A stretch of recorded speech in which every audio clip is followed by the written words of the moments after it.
इतिहास के पन्ने कहते हैं हम सब जानते हैं, लेकिन कुछ खोजें ऐसी हैं जिन्होंने हर साइंटिस्ट, हिस्टोरियन और रिसर्चर को हैरान कर दिया। टर्की के एक सूखे पहाड़ के पास जमीन के नीचे छुपी है एक 12,000 साल पुरानी बस्ती, जहां मिले हैं बड़े बड़े पत्थर के स्तंभ जिन पर लिखे हैं कुछ अजीब प्रतीक जो बताते हैं कि शायद इंसान ने सभ्यता बनाना शुरू ही तब कर दिया था जब वो सिविलाइजेशन शब्द का मतलब भी नहीं जानता था। फिर साउथ अफ्रीका के एक कोने में मिली एक 18 मीटर लंबी इंसानी पैर की छाप जो पत्थर में जम चुकी है, जैसे किसी ने उसे मोल्टन रॉक पर रखा हो। क्या ये प्रकृति का खेल है या फिर किसी जायंट रेस का सबूत जो हमसे पहले धरती पर रहती थी? और यूरोप के अलग अलग हिस्सों में मिली एक ऐसी चीज जिसमें 12 फेसेस वाले छोटे ब्रॉन्ज ऑब्जेक्ट्स जिनका मकसद आज तक कोई नहीं समझ पाया। न कोई लिखा रिकॉर्ड, न कोई हिस्टोरिकल मेंशन, फिर भी हर एक परफेक्टली क्राफ्टेड, जैसे किसी एडवांस्ड मशीन से बना हो। क्या ये मेजरमेंट टूल्स थे या एस्ट्रोलॉजिकल डिवाइसेस या फिर कुछ और जो हम कभी नहीं समझ पाएंगे? दोस्तों, आज की इस वीडियो में हम आपको ऐसी 10 रहस्यमय चीजें दिखाएंगे जिसे खोजने वाले वैज्ञानिक भी हैरान हैं। दोस्तों, वीडियो शुरू करने से पहले एक छोटी रिक्वेस्ट है कि अगर आपने अभी तक हमारे इस चैनल को सब्सक्राइब नहीं किया है तो जरूर सब्सक्राइब कर लें, क्योंकि आपके एक सब्सक्राइब से हमें बहुत मोटिवेशन मिलता है और हम आपके लिए ऐसी और वीडियोस बनाते रहेंगे। तो चलिए वीडियो शुरू करते हैं। Number 1, the giant footprint of south Africa. South Africa के एम्पालुजी एरिया के पास एक छोटी सी जगह है, एम्पुमालंगा। यहीं पर एक चट्टान के बीच मिला है 12 फीट लंबा एक मानव पैर का निशान जो लगभग 20 करोड़ साल पुराने ग्रेनाइट रॉक में घुसा हुआ है। हाँ, 20 करोड़ साल पुराने पत्थर में। इसे लोग कहते हैं the giants footprint. Footprint clearly human shape में है। टोज, आर्च और हील तक बिल्कुल एकदम नेचुरल लगते हैं। साइज ऐसा जैसे कोई 18 से 20 फीट लंबा इंसान वहां खड़ा था। अगर प्रोपोर्शन निकालें तो उस इंसान की हाइट लगभग 30 फीट बनती है। अब सवाल ये है, क्या कभी ऐसे जायंट्स इस धरती पर थे? जियोलॉजिस्ट्स कहते हैं इम्पॉसिबल, क्योंकि जिस रॉक में ये फुटप्रिंट है उसे कहते हैं डोलराइट, एक ऐसा वोल्केनिक स्टोन जो जब बना था तब मोल्टन लावा था और उसे सॉलिड होने में हजारों साल लगे। साइंस के हिसाब से कोई भी इंसान या जीव उस समय धरती पर था ही नहीं। फिर ये फुटप्रिंट आया कहां से? एक साउथ अफ्रीकन रिसर्चर माइकल टेलिंगर ने सबसे पहले इस फुटप्रिंट को दुनिया के सामने लाया। उसने कहा, ये ह्यूमन फुटप्रिंट नहीं है, ये एक डिवाइन मार्कर है। उनके हिसाब से ये एक प्रूफ है कि हमसे पहले कुछ और सिविलाइजेशंस यहाँ थीं, जो साइज में हमसे काफी बड़ी और टेक्नोलॉजी में हमसे कहीं ज्यादा एडवांस्ड थी। टेलिंगर कहता है कि ये footprint over 200 million years old है और ये सिर्फ एक मिथ नहीं बल्कि एक मैसेज है जो रॉक के अंदर लिखा गया है। हम वहां थे और हम फिर आएंगे। साइंस इस बात को रिजेक्ट करती है और कहती है कि ऐसा कोई एविडेंस नहीं मिलता जो जायंट्स के एग्जिस्टेंस को सपोर्ट करे। लेकिन जब तुम उस जगह खड़े होते हो, जब तुम देखते हो वो एक आदमी के पैर जैसे मार्क्स, तो तुम्हारे अंदर एक ही सवाल उठता है, अगर ये नेचुरल है तो इतना परफेक्ट कैसे? और अगर ये ह्यूमन है तो वो इंसान कौन था जो 30 फीट लंबा था? Number 2, the Abydos carvings. Egypt के अबीडोस नाम के एक प्राचीन शहर में स्थित है एक टेम्पल ऑफ सेटी I। ये टेम्पल 3000 BCE के आसपास का माना जाता है और यहाँ की दीवारों पर लिखे हायरोग्लिफ्स दुनिया भर के रिसर्चर्स के लिए एक पहेली बन चुके हैं। एक सेक्शन ऐसा है जिसे देखकर लोग हैरान रह जाते हैं, क्योंकि वहां के कार्विंग्स किसी भी प्राचीन चीज जैसे नहीं लगते, बल्कि जैसे मॉडर्न टेक्नोलॉजी की तस्वीर हो। टेम्पल के एक कॉलम के ऊपर बनी कार्विंग्स में कुछ ऐसे शेप्स दिखाई देते हैं, जैसे एक हेलीकॉप्टर जैसा, एक सबमरीन जैसा, एक होवरक्राफ्ट जैसा और एक फाइटर जेट जैसा डिजाइन। जब पहली बार ये कार्विंग्स 20वीं सेंचुरी में डिस्कवर हुई तो रिसर्चर्स लिटरली शॉक हो गए, क्योंकि इजिप्ट के लोग 4000 साल पहले हेलीकॉप्टर्स और एयरक्राफ्ट कैसे जानते थे? कुछ हिस्टोरियंस कहते हैं कि ये एक प्रूफ है कि एंशंट इजिप्ट में एडवांस्ड बीइंग्स आए थे जो ह्यूमन सिविलाइजेशन को नॉलेज और टेक्नोलॉजी देकर गए। कुछ लोग कहते हैं ये गॉड्स एक्चुअली एंशंट एस्ट्रोनॉट्स थे जिन्हें इजिप्शियंस ने डिवाइन बीइंग्स समझा। उन्होंने उन्हीं फ्लाइंग क्राफ्ट्स और मशीन्स को कार्विंग्स में इमॉर्टल कर दिया ताकि उनके हेवनली विजिटर्स को याद रखा जा सके। सेटी वन एक विजनरी फारो था। उसने अपने टेंपल में क्रिएशन और आफ्टर लाइफ दोनों को डिपिक्ट किया था। कुछ हिस्टोरियंस मानते हैं कि वो स्काई बोट्स या सेलेस्टियल मशीन्स का जिक्र करता था जो देवताओं को आसमान में ले जाती थी। हो सकता है ये कार्विंग्स उन्हीं स्काई बोट्स का आर्टिस्टिक डिपिक्शन हो जो आज के हेलीकॉप्टर और एयरक्राफ्ट जैसे लगते हैं। लेकिन सवाल वही है, ये डिपिक्शन इतना मैकेनिकली एक्यूरेट कैसे हुआ? क्या उन्होंने अपने इमेजिनेशन से बनाया या फिर उन्होंने कुछ देखा था जिसे वो एक्सप्लेन नहीं कर पाए? Number 3, the Roman dodecahedrons. Europe के कई देशों में जैसे इंग्लैंड, फ्रांस, जर्मनी, हंगरी और इटली में आर्कियोलॉजिस्ट्स ने एक अजीब सा ऑब्जेक्ट ढूंढा। एक छोटी सी ब्रॉन्ज या स्टोन से बनी 12 फेस चीज, हर फेस के बीच में एक परफेक्ट सर्कल का होल और हर कॉर्नर पर छोटी नॉब्स लगी हुई। उसे नाम दिया गया रोमन डोडेकाहेड्रॉन। इनका साइज होता है रफली 4 से 11 सेंटीमीटर्स तक। और सबसे हैरानी की बात, ये ऑब्जेक्ट्स पूरे रोमन एम्पायर में मिलते हैं, लेकिन कहीं भी इनके बारे में एक भी लिखित रिकॉर्ड नहीं मिलता। न किसी रोमन किताब में, न किसी सोल्जर के नोट में, न किसी ऑफिशियल डॉक्यूमेंट में। रोमन्स इतने डिटेल ओरिएंटेड लोग थे कि उनके पास इंजीनियरिंग, आर्किटेक्चर, मैथमेटिक्स सब कुछ था। ऐसे लोग अगर किसी चीज का यूज करते थे तो उसके बारे में लिखना उनकी आदत थी। और जब 18वीं सेंचुरी में आर्कियोलॉजिस्ट्स ने पहला डोडेकाहेड्रॉन ढूंढा, तब से लेकर आज तक 200 से ज्यादा डोडेकाहेड्रॉन्स मिल चुके हैं, पर इनका मतलब अभी भी जीरो। कुछ साइंटिस्ट कहते हैं ये एक एंशिएंट कैंडल होल्डर था जिसमें छोटे होल से लाइट निकलती थी। लेकिन अगर ये कैंडल होल्डर था तो सब डोडेकाहेड्रॉन्स में सुट, काला धुआं के मार्क्स क्यों नहीं मिले? कुछ रिसर्चर्स ने कंप्यूटर मॉडल्स बना के प्रूव करने की कोशिश की कि अगर तुम एक डोडेकाहेड्रॉन को लाइट के सामने रखो तो कुछ होल्स से सनलाइट एक स्पेसिफिक डेट और टाइम पर पास होती है। मतलब ये शायद एक सीजन कैलकुलेटर भी हो सकता है, एग्रीकल्चर या फेस्टिवल्स के लिए। क्या ये एक टॉय था या एक वीपन टूल या एक स्पिरिचुअल सिंबल या कुछ ऐसा जो इंसान समझने के लिए अभी तैयार ही नहीं? आज भी म्यूजियम्स में ग्लास केसेस में रखे ये डोडेकाहेड्रॉन्स साइंटिस्ट्स और विजिटर्स दोनों को एक ही बात सोचने पर मजबूर कर देते हैं। रोमन्स जैसे लोग जो हर चीज लिखकर जाते थे, उन्होंने इस चीज का जिक्र क्यों नहीं किया? शायद ये कुछ ऐसा था जिसे लिखना अलाउड ही नहीं था। Number 4, the Shigir idol. Siberia के डेंस फॉरेस्ट के बीच एक दिन माइनर्स एक पीट बॉग यानी कीचड़ जैसी मिट्टी में डिगिंग कर रहे थे। उन्हें कुछ अजीब सा मिला, एक पुरानी लंबी सी लकड़ी का टुकड़ा जिसमें कुछ स्ट्रेंज मार्किंग्स बने हुए थे। उन्होंने समझा कि ये कोई पुराना पिलर होगा, लेकिन जब आर्कियोलॉजिस्ट्स आए तो सबकी सांसें थम गईं। वो पिलर असल में था द शिगिर आइडल, एक 3 मीटर लंबी वुडन स्टैच्यू जिसे बनाया गया था 10,000 BC में, यानी कि इजिप्शियन पिरामिड से भी 7,000 साल पुराना। साल था 1890। जगह थी शिगिर पीटबोग, यूराल माउंटेन्स के पास, रूस। यहाँ के लोग गोल्ड के लिए डिगिंग कर रहे थे, लेकिन उन्हें मिला एक ऐसा खजाना जिससे पूरी आर्कियोलॉजी हिल गई। वुडन आइडल को पीटबोग ने ऑक्सीजन से बचाकर रखा था, इसलिए वो थाउजेंड्स ऑफ ईयर्स बाद भी परफेक्टली प्रिजर्व्ड था। लेकिन उस पर बने पैटर्न्स एंड फेसेस वो किसी प्रिमिटिव इंसान के नहीं लगते थे। जब स्टैच्यू को साफ किया गया तो एक्सपर्ट्स ने देखा कि इसके ऊपर मल्टीपल ह्यूमन फेसेस बने हुए हैं, एक के ऊपर एक स्टैक्ड फॉर्म में। हर फेस का एक्सप्रेशन अलग था, कुछ एंग्री, कुछ पीसफुल, कुछ ब्लैंक। और इन फेसेस के बीच में जियोमेट्रिकल कार्विंग्स, जिगजैग लाइंस और सिंबल्स बने हुए थे। कुछ रिसर्चर्स मानते हैं कि ये कार्विंग्स एक लैंग्वेज थी, एक कोड जिससे प्रीहिस्टोरिक लोग अपने बिलीफ्स, गॉड्स और वर्ल्ड व्यूज एक्सप्रेस करते थे। पहले लोगों ने सोचा ये तो 3 से 4 हजार साल पुराना होगा, लेकिन जब कार्बन डेटिंग हुई तो रिजल्ट ने सबको हिला दिया। ऑलमोस्ट 12,000 ईयर्स ओल्ड, यानी ये स्टोन एज के लोगों ने बनाया था, जब इंसान अभी एग्रीकल्चर सीख ही रहा था। क्या ये सिविलाइजेशन हमसे ज्यादा इंटेलिजेंट थी? शिगिर आइडल ने एक सवाल दुनिया के सामने छोड़ दिया।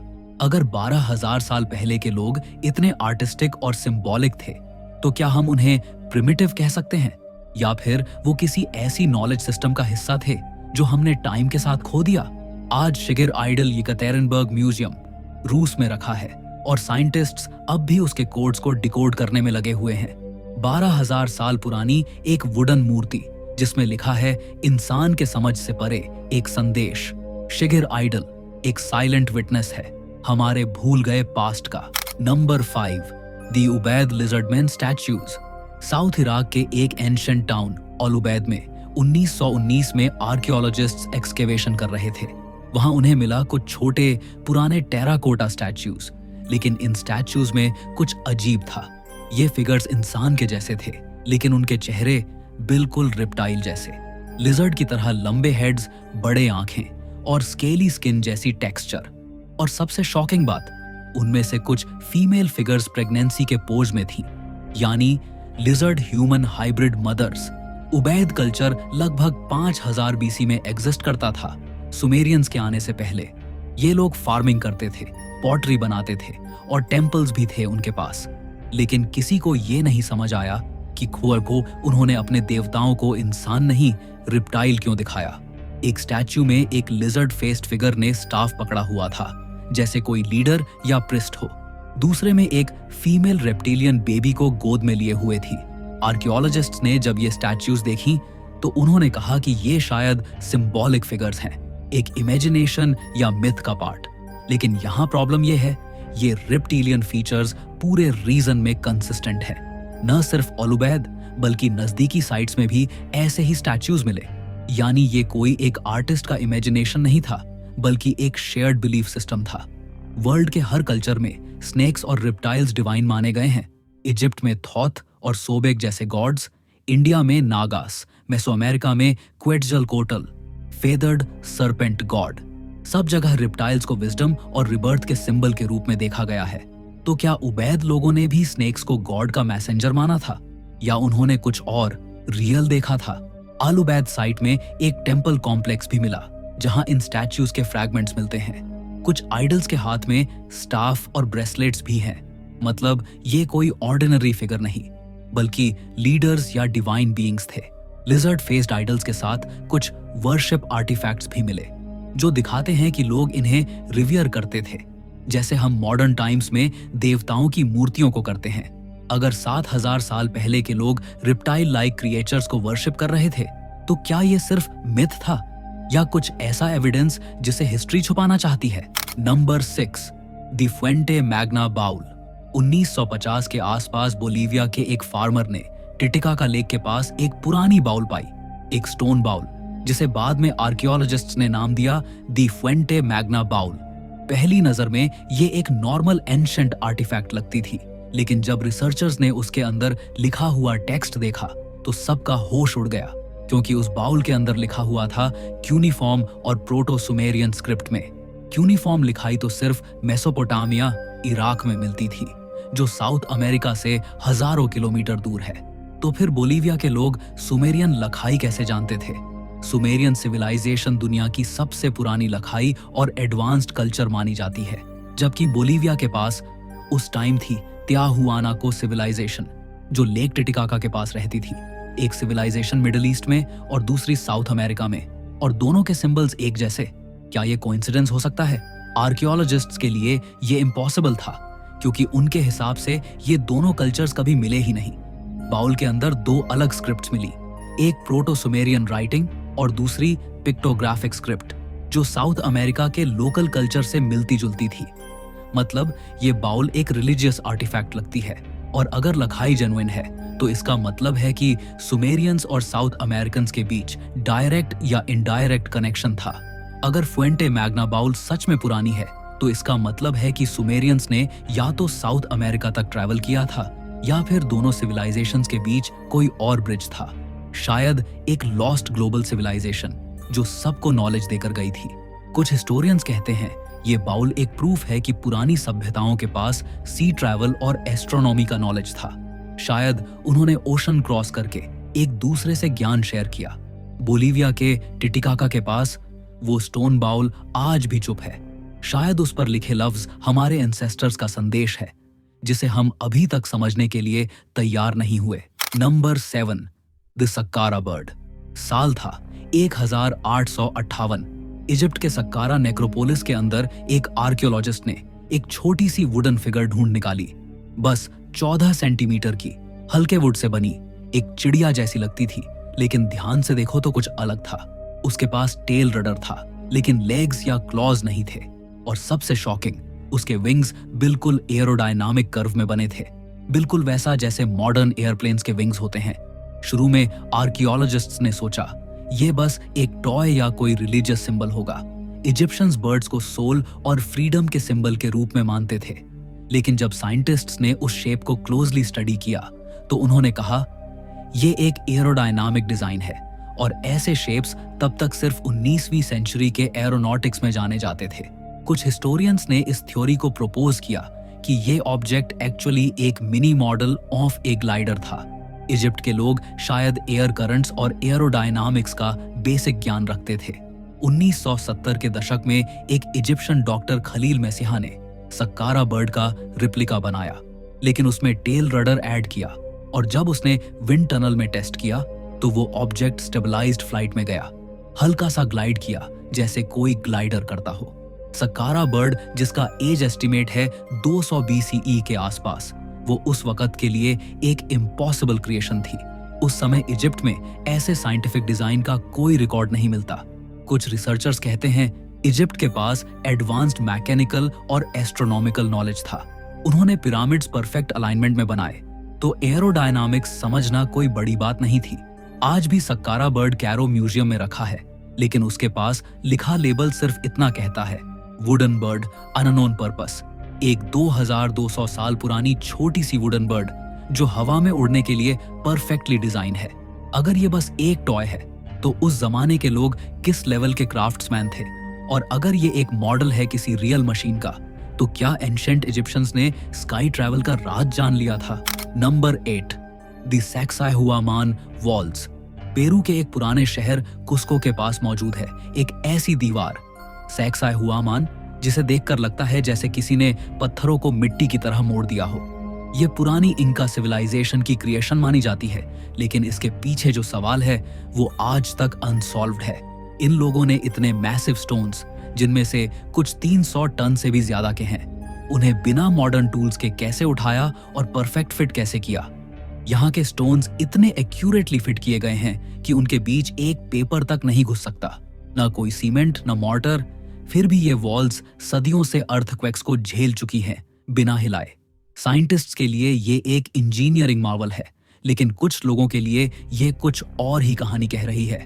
कुछ एंशिएंट एस्ट्रोनॉट थ्योरिस्ट्स कहते हैं कि ये दीवार ह्यूमन सिविलाइजेशन के शुरू होने से पहले की है, और इसे बनाने में किसी एडवांस्ड एक्स्ट्रा टेरेस्ट्रियल टेक्नोलॉजी का हाथ था। इन पत्थरों के शेप्स इररेगुलर हैं, जैसे जैसे किसी ने उन्हें मोल्टन स्टोन की तरह डालकर जमा दिया हो, और जब रात के अंधेरे में इन दीवारों के बीच हवा गुजरती है तो एक अजीब सी वाइब्रेशन, एक एंशिएंट रिदम सुनाई देती है, जैसे ये दीवार खुद अपना राज हमेशा जिंदा रखना चाहती हो।